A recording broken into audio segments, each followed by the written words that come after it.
Hi, welcome back to the channel. It's Mark from Powersonic. Today we've got a temporary install into a commercial unit.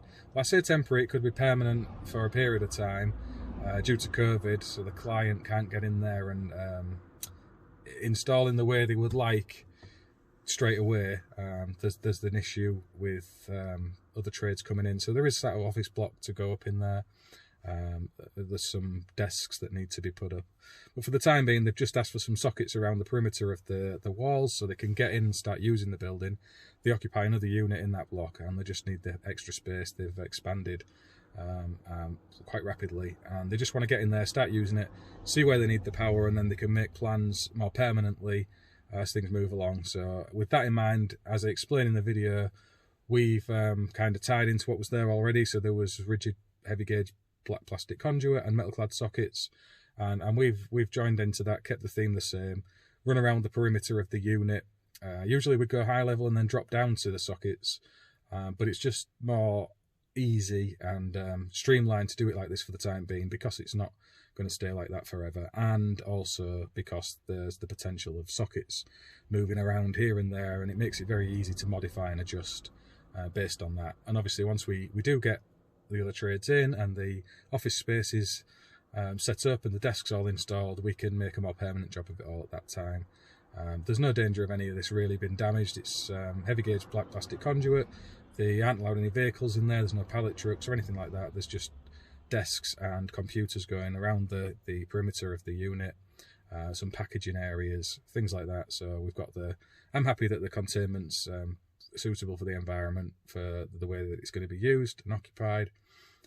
Ideally, if it was going to be more permanent installation, we'd have steel containment at high level and then drop down in steel conduit to the socket outlets.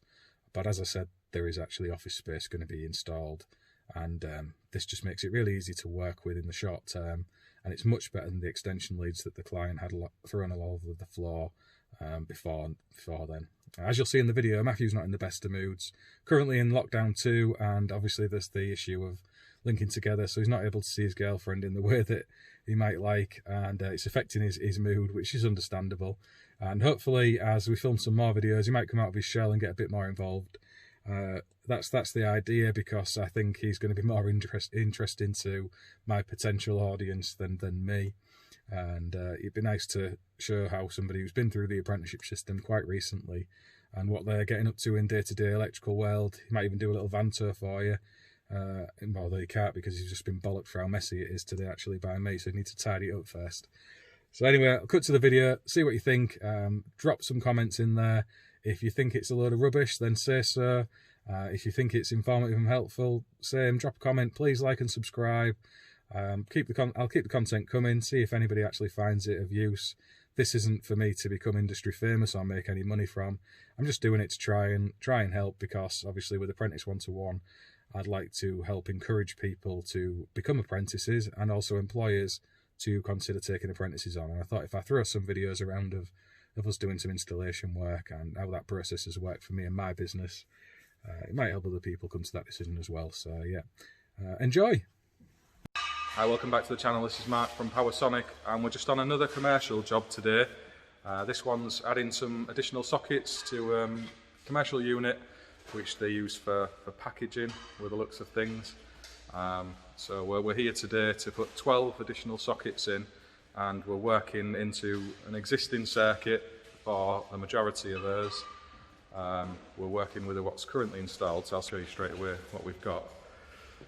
So this is the current distribution board. I'll just zoom out a little bit.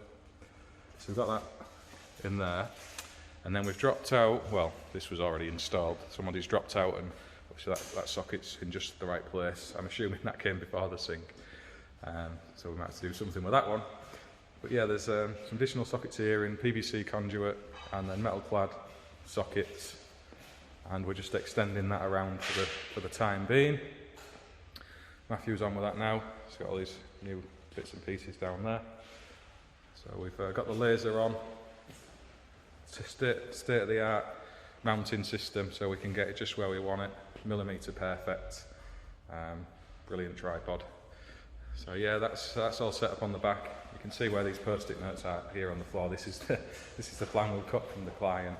So we've got these to pop on, and then all down this side as well. So we're going to take a new branch off that DB that you can see over at that end, across the top in containment, and then drop down for the new sockets on that side. Get them all at the same height, and again we'll run it in the plastic conduit with a metal clad sockets just to match in with what's here already, more than anything. If we was doing this from scratch, I'd have probably chose steel conduit all the way through, but this is what the client's asked for, just to match in with what's here, so that's what we're doing. And again, we're running horizontal because there's the possibility that other sockets are going to be needed in different places, and this was just the easiest way to be able to make that happen. So if they decide they want to pop a socket in here, for example, they can do it without too much hassle. Just the easiest way to go around the perimeter. So they can get set up with whatever it is they're doing. I think they've got desks coming in for PCs and packaging equipment and scales. So I guess that's what that's for. So I'll show you down this run here. You can see at high level we've already got some containment for data. So that drops out of there and then runs along that way, and again that's in plastic.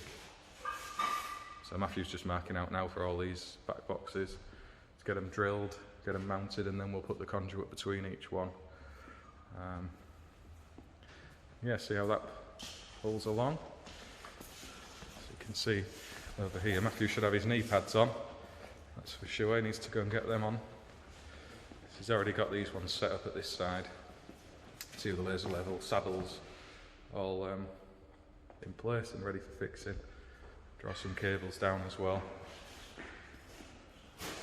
So this has been done as a ring originally at this side.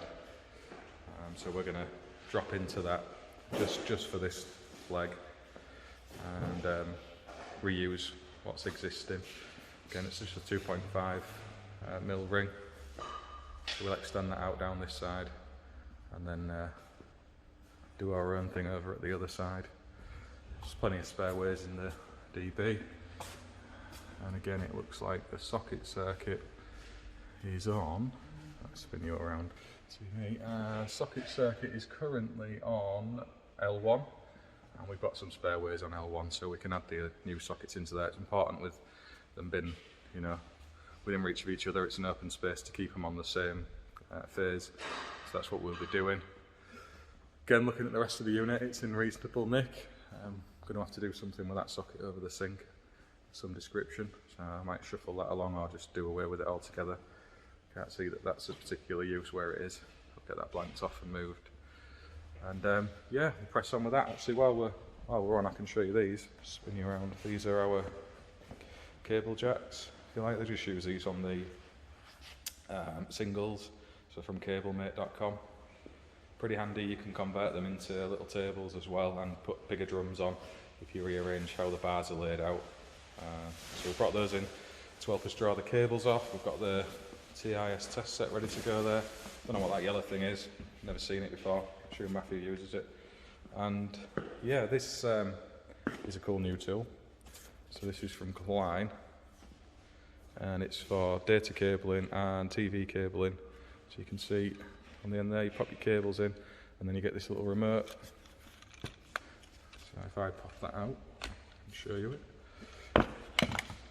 you get this little remote here that you take off to pop on the other end of your cable, and you can measure its length, that it's all wired in correctly. And with these things as well, if you're working, say for example in a switch room, you can pop these ID tags into the switch fascia and then go to the office or wherever that the actual outlet is, plug your tester in, and it will tell you which one's actually connected to the other end. Because we had a problem the other week where we wasn't sure the data ports were labelled correctly. In fact, they weren't, and if we'd had this at that time, it would have been very useful, but we didn't. This is the TIS safe isolation kit that we've been giving away on Instagram through Apprentice 1-to-1. We've had one lucky winner already, and I've got this with me today because I'm posting it out to that person. So if you are interested in getting a chance of winning that, if you head over to Apprentice's 1-to-1 Instagram page, or find me on LinkedIn or Twitter. So Twitter's electrician 24/7, and you can see how to enter this week's competition. Basically, you need to tag Apprentice 1-to-1 and TIS in a post of some work that you're especially proud of, and we're going to choose a winner of that in about a week's time, so you can win yourself this lovely kit. You've got a proving unit, voltage indicators and lock-off gear in there. Full details are on all the posts, so go and check them out and have a look.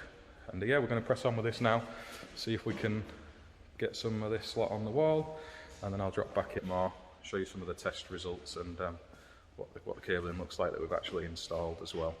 So yeah, I'll pick up with you in a bit. I better go and do something because Matthew's looking irate. Any problems with the design on this one, it was all done by Matthew, none of it's mine, it's all his work. I'll give you his phone number at the end of the video and you can drop him a call and tell him exactly what he's done wrong. Alright, cheers. So welcome back. We've moved on a little bit with the install now. I just thought I'd drop in and show you the progress we've made in the last few minutes. It doesn't take that long actually once you get going, if there's a couple of you. So we've got this bit of containment up here. We've got the conduit along the wall, cabling all in and saddled up.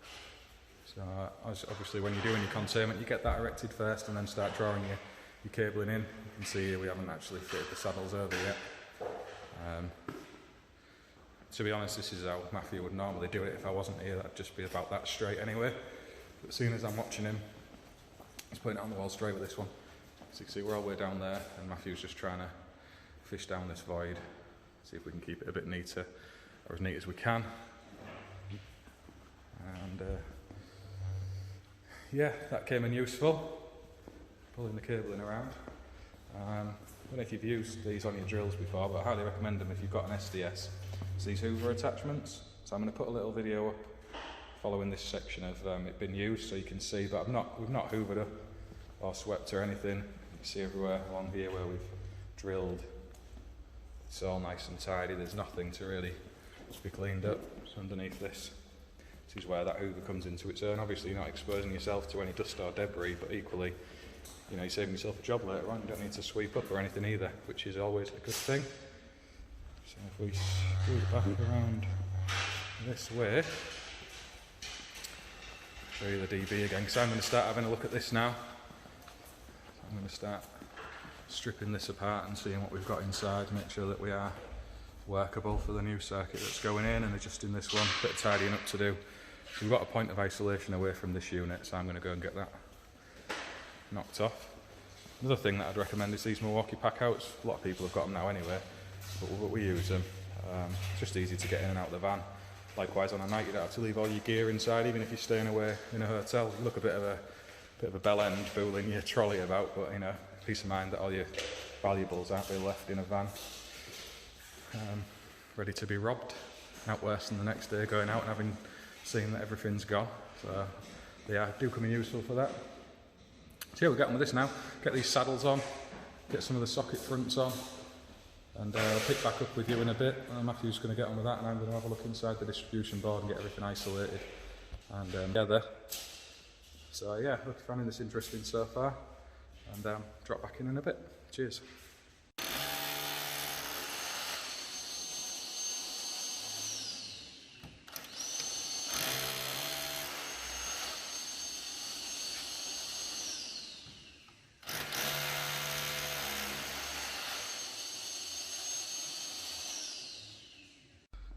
Welcome back. We've moved on a little bit again. I'm just going to give you a quick wander around to show you exactly what we have done, and you can see if you think it's any good so far. We've got the socket fronts on for most of them now. Matthew's just working away over there, finishing the last few off.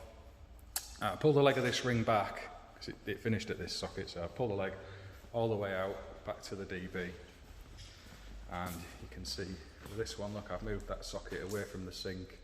So for those of you who thought I wasn't going to be doing that, there you go, actually did. So that's been moved. And yeah, got the conduit on the wall. It's nice and straight. Plenty of saddles on there. So we've got the protection against premature collapse. So we're all good there. And yeah, we're just finishing up now. Do a bit of testing from the DB in a minute. Let's just go and put a bit of pressure on Matthew and see what he's doing. He's probably cross-threading everything. What are you doing, Matthew? Cross-threading everything. You what? Trying not to cross-thread anything. Okay. There we go. Matthew's as chatty as ever, he's always got lots to say. So you can see down this end, I've got the post-it notes, and this is the new circuit that we've pulled in. So we've managed to get the conduit out of sight in this little hideaway here. There's like a bulkhead that runs across behind the roller door and across to the trunking at the top of the DB over there.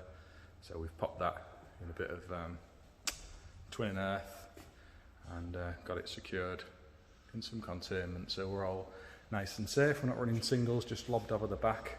Can't get the camera down there to show you, so you'll have to believe me.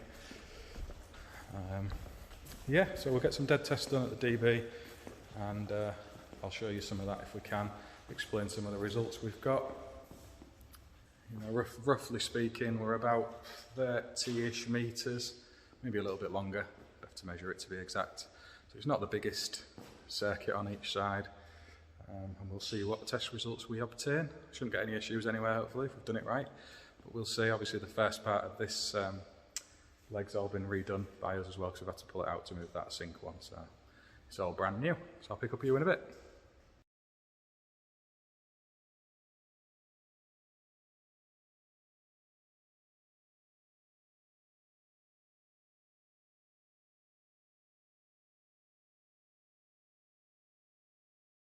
Okay, so one of the things I like about the TIS MFT Pro is it will run through an auto sequence on your insulation resistance. So you can see I've got my probes on there, on the earth, the neutral and the line, and we can just do an IR test of the whole lot. If I now hold the test button down, so you can see first up it's doing live and protective earth. So we cleared 1000 megohms at 517 volts. And now we've got neutral and protective earth, and the same. Preceding this test, I've already done this one, but we'll run back. How do we do it again? If we click the back arrow into the auto menu, and then if I choose, instead of auto, live and protective earth, you can see it'll run through the auto test on there as well. So if we just hold the test button down again,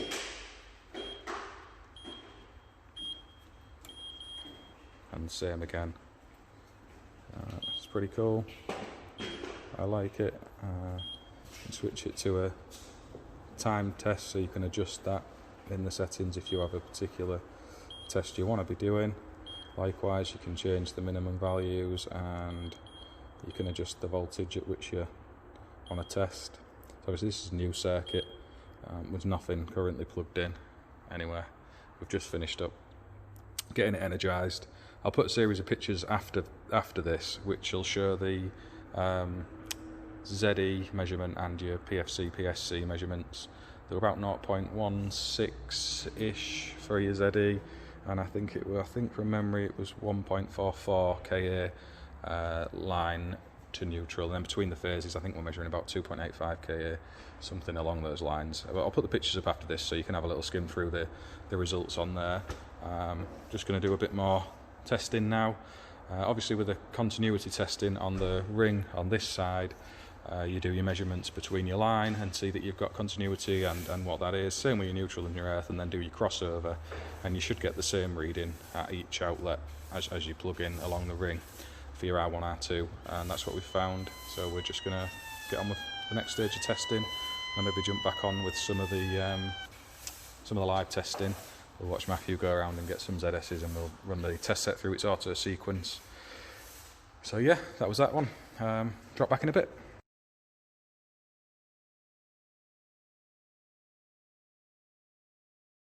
Okay, so we've got some lights and power back on now. Gone through the process of testing, and I've put some of the results from that in the in picture form, and I've talked through a few of them.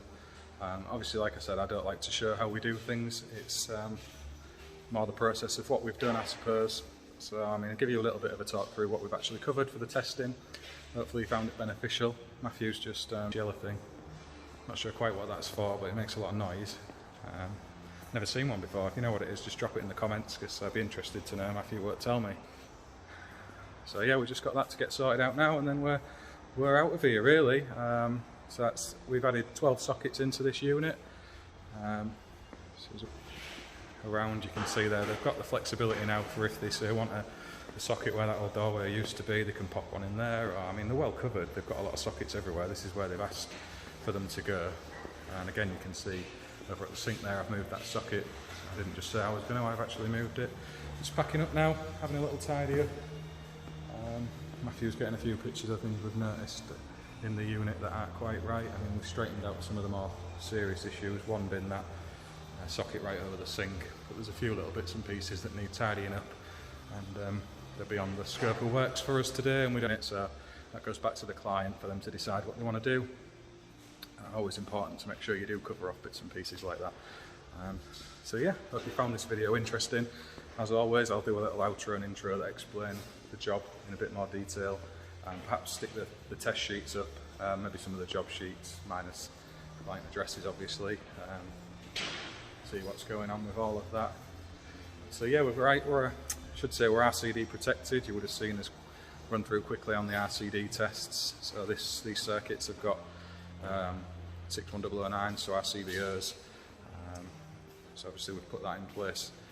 Anyway, we're in conduit, so you need to always remember the derating factors for your cables for putting them in conduit. They are just single circuits that we've bobbed in there, so there's nothing else inside the containment other than our cabling for these circuits, but still it's a consideration you need to make at the design stage to make sure that you're not leaving the cables without the appropriate protection. And yeah, catch you on the next one. So welcome back. We're just going through some of the live tests now. Matthew's on with the ZS measurements. Always important to do test processes in the right order and in full when you're installing any new cabling and doing any work at all really, so make sure you do follow that principle. You can see me here playing around with my gimbal. I'm very rubbish at it, so I'll spin you. Matthew's over here, and he's got the old MFT Pro on. What sort of readings are we getting? 0.2 and 0.3. So what we got on that one? 0.29, and we're sort of heading towards the middle of that ring, and that's what you'd expect with your ZS measurements. So as you move away from the distribution board, you'd expect those readings to increase until you get to the midpoint, and then when you start working back towards the other leg, you'd expect the readings to decrease again. So it's not like when you measure your R1, R2 that were consistent through the ring. These will rise and fall, and that's perfectly normal. So we've done a little comparison today with the Mega and the TIS, and they read roughly the same on most of the measurements that we've taken. So the accuracy's there. It's a good way to verify your own test instruments more than anything. You can see here we've got all of the new sockets in. They're installed in a way so if the client wants to drop a new socket in somewhere along there, it's very simple to do. There's no huge messing about with new containment going in. There's desks coming along this side of this unit, I've been told, and along the other side, so access isn't going to be as easy as it is today. So this was a simple thing to do to enable them to pop more sockets in as they grow, and they've got the circuits now to do it as well. So yeah, we're all good. Following on from the original install over on this side, as you can see there, it was first started out in the black conduit and metal clad accessories. We've just matched up the same, followed the same route, and I see there I've moved that socket away from the sink for anyone who thought I wouldn't. I've actually done that, so that's shifted out the way, and yeah, we're just tidying up now, get the packouts loaded and clear off. We'll run through the RCD auto sequence in a minute once Matthew's worked all the way around on those ZS measurements. I'll get them on the test sheets, get that filled in, and then we can use the My Service Mate app to put that information straight onto the client so they get it before we leave. It's really smooth way to run a job. So obviously the sooner the client's got all the information and evidence that the job's done, electrical certificates in the right place, they can pay the bills quicker as well. So it's good for us, it's good for them, and yeah, it's a nice system to work with. So I think I showed you before, but just in case, I'm getting this covered a bit better now we've shifted our stuff. We've got a water bond on down there, and there's no gas to this property. There is a little toilet block unit in here, and you can see they do have an electric water heater, and this pipe work's all bonded down behind the toilet, so there's some supplementary bonding in there as well. Our protected devices on these circuits are RCBOs, so 61009s, and that's to give the earth leakage protection, 30 milliamps. We split the circuits so we're well covered, and yeah, nice compliant job. Nothing that's going to be subject to premature collapse. Suitable hardware and accessories around the perimeter. As I said, if it was a new fresh install, we would have done this differently, with some containment higher up and drop down in steel conduit, but it wasn't in the client's budget, and they just wanted this doing short term. I suspect we may be back to do something different as this grows. It's a new company moving into these premises, and they've got walls going up and little office areas and all sorts, so this is just kind of to get them in, get them functioning, and they can decide what they're going to do further down the line. So there wasn't a great deal of point going to too much trouble in this first instance, because there's every possibility that this is all going to change within a matter of months. So yeah, hope you've enjoyed this video.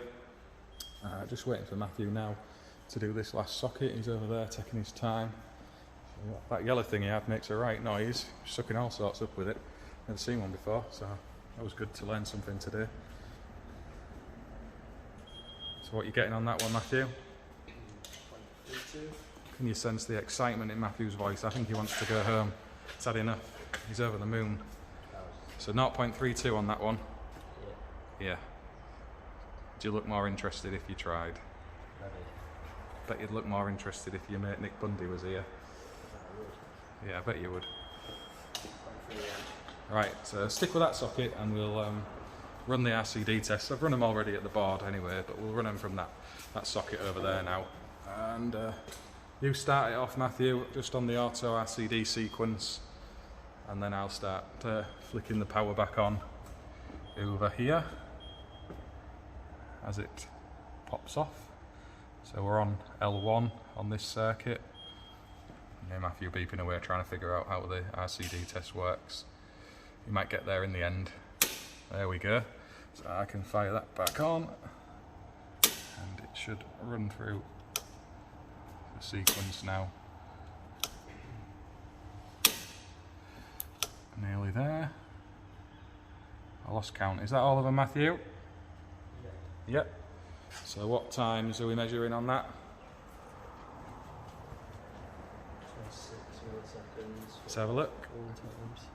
So we've got 1 times 26 milliseconds and 5 times 7 milliseconds, and then on the 180 degrees 17 milliseconds and 15 milliseconds, and they're not tripping at half times.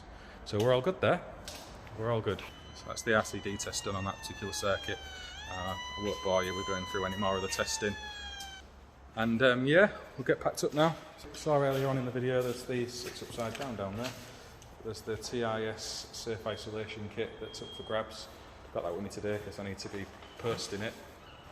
So always work safe, and use your voltage indicators, your proving units and your lock it off kit to make sure that you're not in any danger.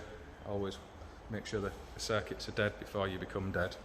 It's only your one bite with 3-phase usually, and it's never a nice thing for the people who are left behind to deal with. So make sure you're using your safe isolation kits and procedures and never working live. Obviously there's elements of testing you have to do live, and that's where you use your appropriate probes, so your GS38 compliant probes with fuse leads, and you're making yourself as safe as you can with your PPE, so you're not in any danger. Shock, because often complacency comes from those who think they've got the knowledge to know it all. You know, we all do it, we make slips and mistakes, and that's what the equipment we use is there for. So when we do make those mistakes, the risks to us are as low as possible. And make sure you're doing safe isolation, using appropriate probes for the appropriate test. And yeah, hope you've enjoyed this video. I'll catch. Alright, so that was a short video on some commercial work we'd been doing. I've run through exactly what the job was all the way through the video, so I won't waste more time. I just wanted to pop a quick outro on to apologise for the last 2 sections of the video. My editing skills are still improving, and I've chopped it in the wrong order for those last 2 videos, so they're supposed to be the other way around, but it kind of follows roughly well enough, I think. And yeah, it took a while to put together. There was like 7 or 8 different videos and then 6 or 7 pictures, so I've given it my best shot. I'll try better on the next one to make sure it's all in the right order, and I hope you enjoyed it. Please like and subscribe. Thank you, and yeah, enjoy the rest of your day.